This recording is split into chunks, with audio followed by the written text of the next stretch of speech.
Donald Trump isn't even in office yet, and the attacks on the poor and working class have already begun, and the billionaires are fully celebrating. Not a good sign. My name is Brittany Page, and this is The Page Perspective. I was recently the guest host for Jesse Dollemore, so some of you are new faces here, and I want to say welcome and thank you for following me over here. I had fun as guest host over there, and I particularly liked this screenshot where it looks like I'm trying to lead an insurrection on Jesse's channel. I was not leading an insurrection, I swear. Thank you for being here, and if you just happen to click on this video, please subscribe while you're here. It's free, and it helps me in the battle against the YouTube algorithm. So, Donald Trump said a lot of things during the campaign that we easily understood were lies. He said multiple times during the campaign that he didn't have anything to do with Project 2025, wasn't involved with Project 2025, and now it just so happens he's filling his cabinet with multiple people directly involved with Project 2025, including its co-author, because we know, and we have always known, that he was lying. While he made claims about protecting Social Security, he made no attempt to even pretend that he would protect things like Medicaid and Medicare. And I think it's safe to assume, given what we know of Trump, that he's not interested in protecting funding for programs that help the poor and working class. We're getting more evidence of this with each day that passes as we begin to see his plans fully taking shape. And before we get to those plans, I just quickly want to highlight the billionaires who are celebrating Donald Trump's reelection, because the celebrating billionaires and his disinterest in supporting policies for the poor and working class are very much connected. Look at this reporting from the New York Times. Trump boosters expect big returns on their investment. The shackles are off. And that photo there is Mark Andreessen, who donated almost $5 million to a super PAC supporting Trump. Quote, "It felt like a boot off the throat," Mr. Andreessen said about Mr. Trump's victory during a podcast conversation this month with his business partner. Quote, "Every morning I wake up happier than the day before." Mr. Andreessen's excitement is a hint of just how broadly the victory by Mr. Trump has resonated with business executives who invested millions of dollars in his candidacy and now stand to profit from his policies.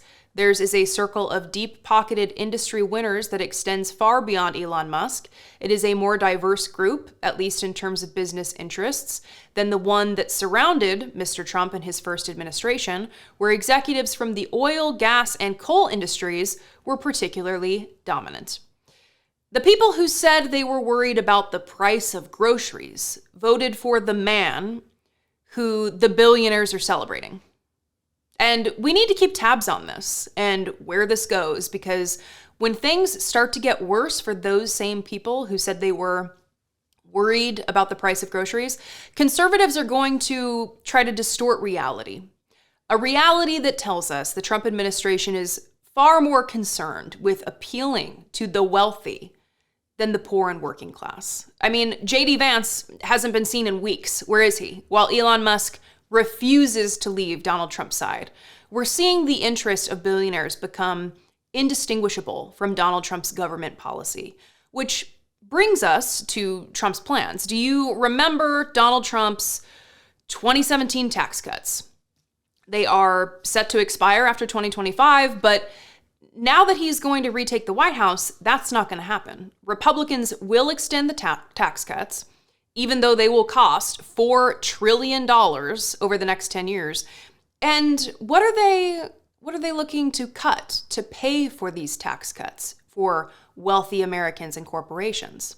Safety net programs for the poor, of course. And before we get to that reporting from the Washington Post, let's quickly look at this report from the Center on Budget and Policy Priorities, a nonpartisan research and policy institute, describing the impact of these economic proposals, specifically from the House Republican Study Committee's budget plan, RSC, the Republican House Budget Committee, HBC, their budget resolution, and the Heritage Foundation's Project 2025 agenda. According to this report, and as you can see, looking at this figure, quote, each agenda would double down on the 2017 tax cuts, whose core provisions are tilted heavily toward high-income households.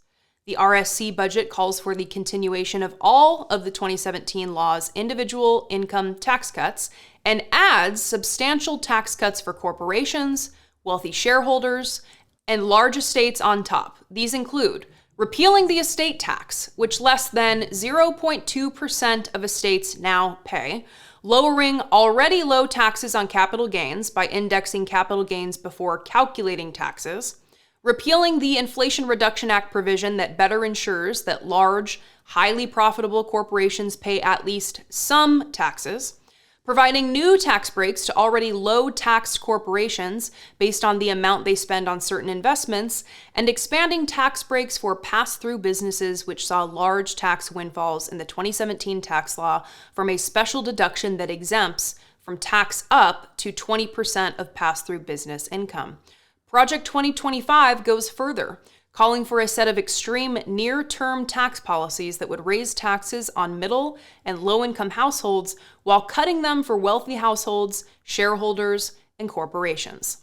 And this is just the taxes. Like I said, extending the Trump tax cuts will cost $4 trillion over 10 years, and they need to pay for it. So why not pile on the poor and working class by shifting the tax burden to them and cutting essential safety net programs that improve quality of life?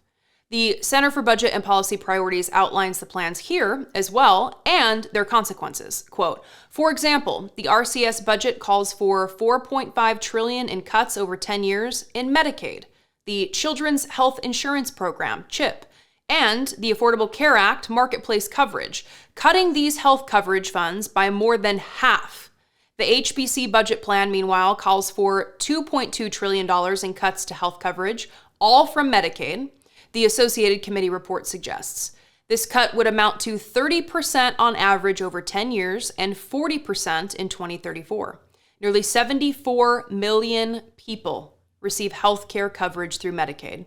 So cuts of this magnitude would result in millions of people losing access to comprehensive coverage. Similarly, the RSC budget calls for cutting average Supplemental Nutrition Assistance Program, SNAP, benefits by 22% by rescinding the updated 2021 Thrifty Food Plan, which adjusted SNAP benefits to reflect the cost of a healthy diet based on today's dietary guidelines and food consumption patterns. This would affect 41 million people participating in SNAP, which is known as food stamps. HBC and Project 2025 also sharply criticized the Thrifty Food Plan increase, but are not clear about rescinding it. And Project 2025 calls for gutting summer food assistance programs that children and families with low incomes rely on when school is out, which could include the new summer EBT program that is expected to provide grocery benefits to more than 21 million children this summer. Imagine these being your priorities. Ensuring that Elon Musk and his piles and piles of money are protected while hungry children have to jump through hoops for food. And as I sit here reading this, as I was researching this for the video, I think, where did we go wrong that people aren't aware of these plans? And I can tell you that part of it is that this video is not going to get as many clicks as a video about something stupid Lauren Boebert said. And that's a problem. Many of us are also just too busy, too worried about survival to fully be informed about these issues, but some of it is where we direct our attention and focus our energy. And listen, there's so much in this report that I can't cover, so if you are wanting to learn more, I'm going to link to it below in the description like I always do for all of my sources. But when you look at this graphic from the report and you see these widespread disinvestment in public health programs that make our society healthier and better, it is scary. 800,000 children losing access to early childhood education if Republicans eliminate Head Start.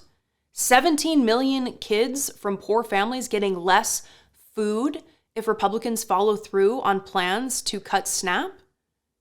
It's depressing. It's scary.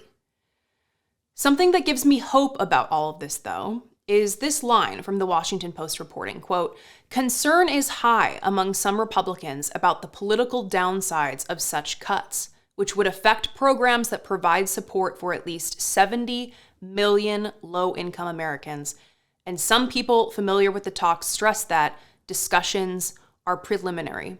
That's right. They should be worried. You read these numbers and it sounds so abstract. Maybe 800,000 children, a few million here, 17 million there, millions losing their healthcare, millions losing their food benefits. But beyond those numbers exist individuals, individual stories, individual pain, individual hardship, but also individual power. The impact of these policies is not something Republicans can avoid.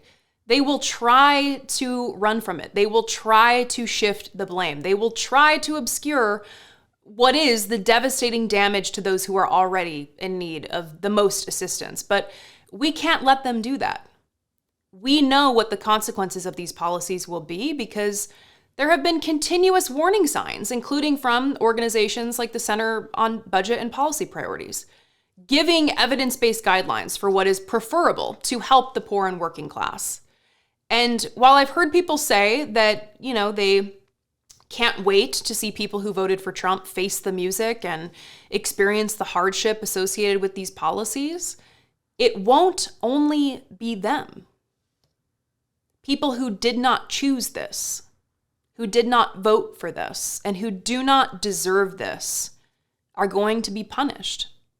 And we should all care about that and do what we can to minimize harm to those people who are vulnerable. And we should show them that there is power in numbers, power in solidarity, and standing together to say, no, this is unacceptable. We get a say, and we won't give up so easily. I hope.